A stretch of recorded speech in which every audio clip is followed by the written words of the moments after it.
ربنا إننا سمعنا مناديا ينادي للإيمان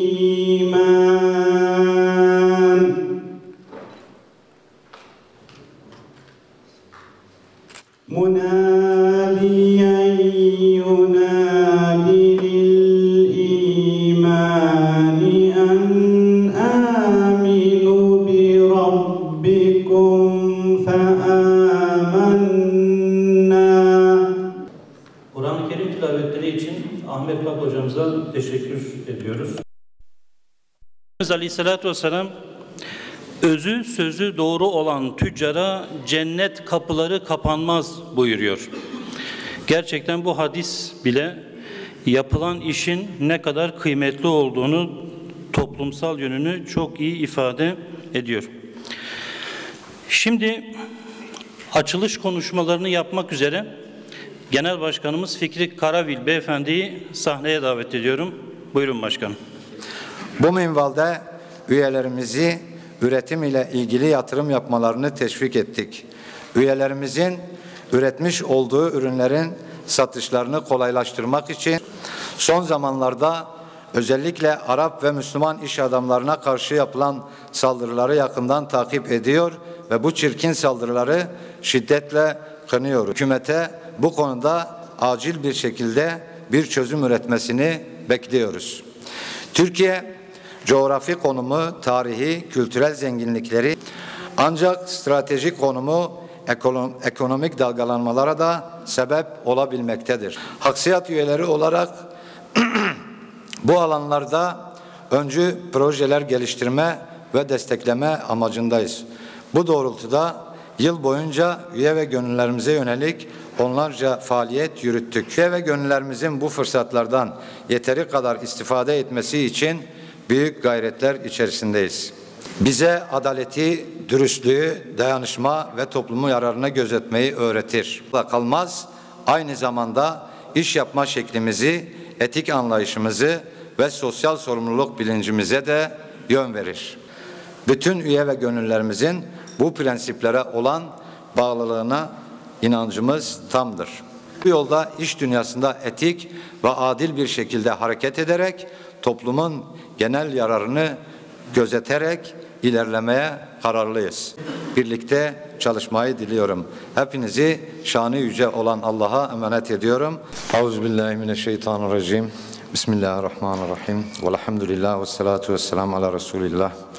Kıymetli misafirler, değerli yönetim kurulum, şube başkanlarım, kıymetli üyelerimiz, değerli basın mensupları. Sizleri selamların en güzeli olan Allah'ın selamıyla selamlıyorum. Esselamu Aleyküm ve Rahmetullahi ve Berekatuhu. Haksiyat olarak geleneksel hale getirdiğimiz üye sektör buluşmalarını bu yılda sizlerin desteğiyle tekrar gerçekleştirmekten büyük bir memnuniyet duyuyoruz. Bu buluşmamızın hayırlara vesile olmasını Cenab-ı Allah'tan temenni ediyorum. Öncelikle bu önemli buluşmada aramızda bulunan herkese içtenlikle teşekkür ediyorum.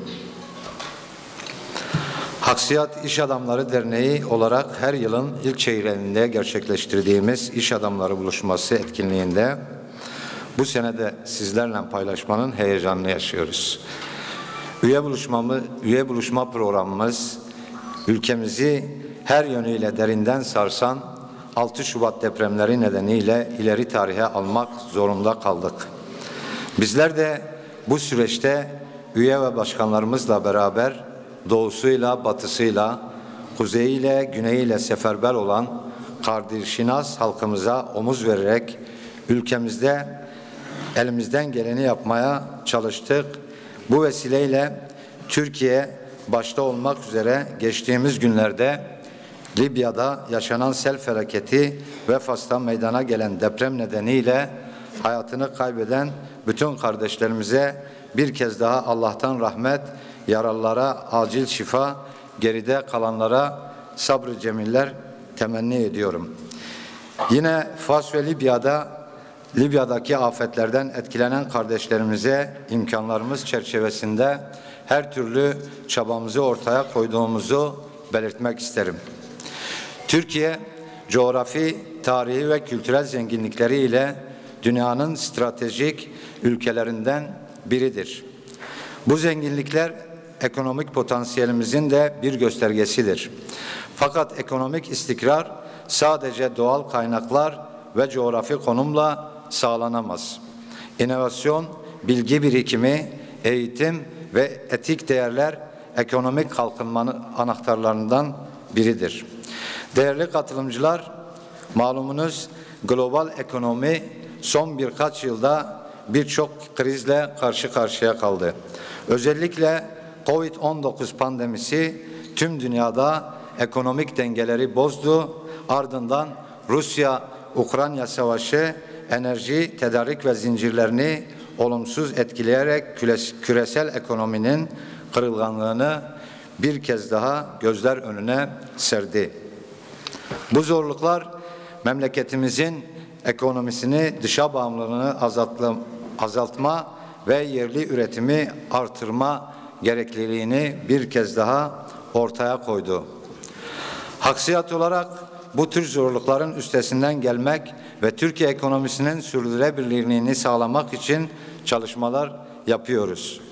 Ülkemizin ekonomik kalkınmasını desteklemek, üretimde kalite ve verimliliğini artırmak, sermaye ve fikir alışverişini koordine etmek için çeşitli projeler ve çalışmalar yürütüyoruz. Sadece kendi memleketimizde değil, uluslararası düzeyde ve işbirlikleri ve ortaklıklar geliştirerek Türkiye'nin dünya ekonomisindeki yerini daha güçlendirmeye hedefledik. Bu minvalde üyelerimizi üretim ile ilgili yatırım yapmalarını teşvik ettik. Üyelerimizin üretmiş olduğu ürünlerin satışlarını kolaylaştırmak için yurt içi ve yurt dışında pazarlar oluşturma çabalarımız devam ediyor. Yeni projeler geliştirip işbirliği anlayışını devam ettirmeye gayreti içerisindeyiz. Ülke ekonomisine katkı sunmaya çalışan yabancı yatırımcılar ile işbirliği yapma, dayanışma içine girmeye gayret sarf ediyoruz. Son zamanlarda özellikle Arap ve Müslüman iş adamlarına karşı yapılan saldırıları yakından takip ediyor ve bu çirkin saldırıları şiddetle kınıyoruz. Kardeşlerimizin yanında olduğumuzu bu program vesilesiyle bir kez daha dile getirmek isteriz. Ayrıca hükümete bu konuda acil bir şekilde bir çözüm üretmesini bekliyoruz. Türkiye, coğrafi konumu, tarihi, kültürel zenginlikleriyle dünyanın en stratejik ülkelerinden biridir.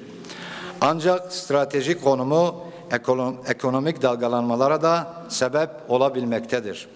Bu dalgalanmalarda üye ve gönüllülerimizin yanında durmaya, destek olmaya, kalkınma sürecine katkıda bulunmayı kendimize bir görev biliyoruz.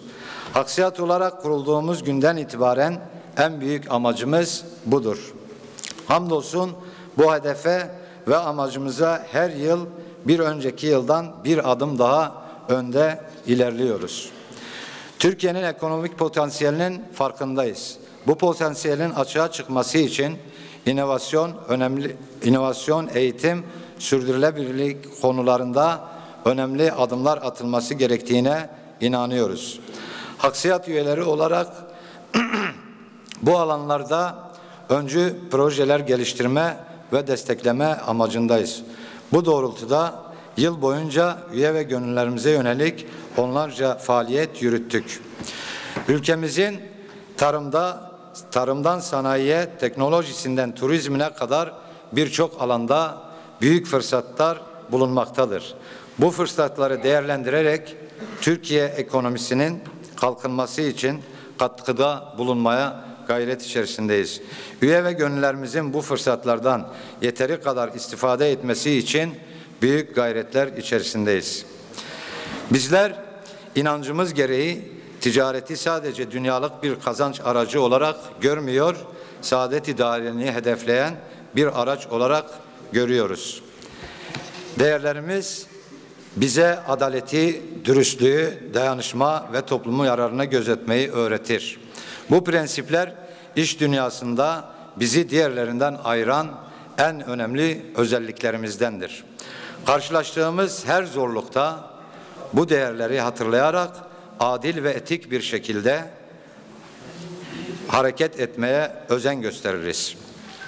Değerlerimiz bize sadece manevi bir rehberlik sunmakla kalmaz, aynı zamanda iş yapma şeklimizi, etik anlayışımızı ve sosyal sorumluluk bilincimize de yön verir. Adil ticaret, dürüstlük ve toplumun yararını gözetme prensipleri ekonomik faaliyetlerimizin temelini oluşturmaktadır. Haksiyat olarak bu prensipler doğrultusunda faaliyet yürütmeyi tüm üye ve gönüllülerimize temin etmekle beraber bütün üye ve gönüllülerimizin bu prensiplere olan bağlılığına inancımız tamdır.